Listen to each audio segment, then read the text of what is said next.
So now I'm going to be demonstrating 5 different injection sites. They're going to be the deltoid, the dorsolateral aspect of the upper arm, abdomen, the ventrogluteal, and the vastus lateralis. So the first one that we're going to do is the deltoid.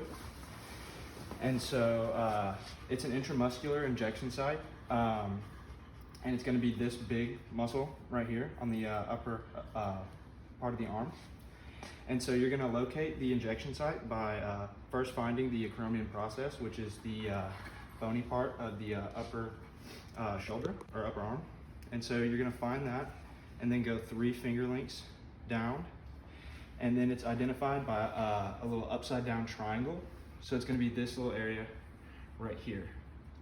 And okay, and so then the next injection site that I'm going to go over is the dorsolateral aspect of the upper arm.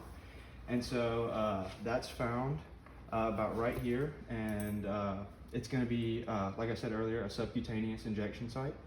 So it's going to be found by going 3 finger lengths down from the deltoid insertion point and 3 fingers up from the elbow.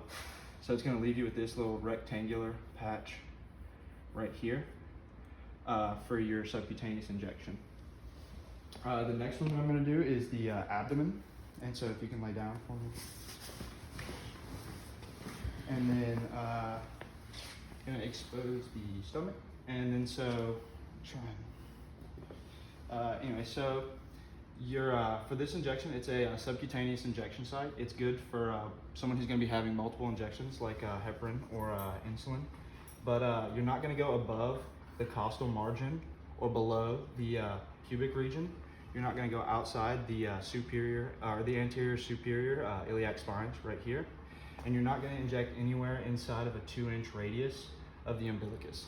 And so that'll leave you with a U shape along the lower half of the stomach to inject in.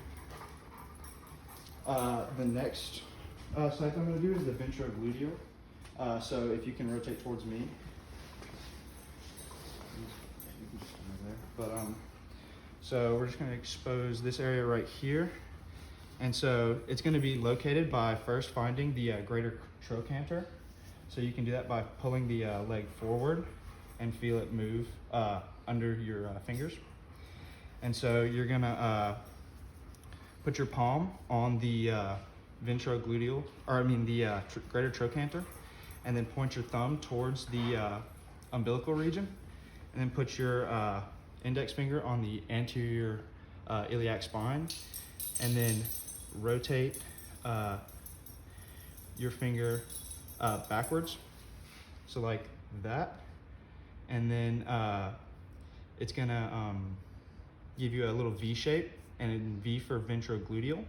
So you're gonna palpate for like good muscle and make sure that it's a good spot to inject at. This is the most popular injection site for intramuscular injections because there's little innervation. And then the next injection site that I'm going to do is the vastus lateralis, so you can lay back on your back.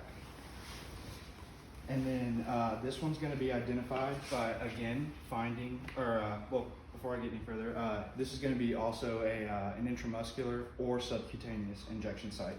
So it's good for either. And so you're going to find this one by first locating the greater trochanter again. You can move the leg around to find it. And then you're going to go a hand's length down from that.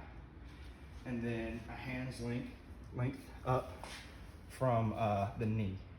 And so, so that should expose, or that should leave, it'll leave you with this rectangular area right here.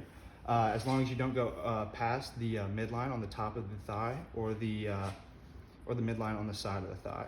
And so that'll leave you with an area about like that. And you're only really should inject on the middle 1/3 of that rectangle, but you do have that entire space to inject at.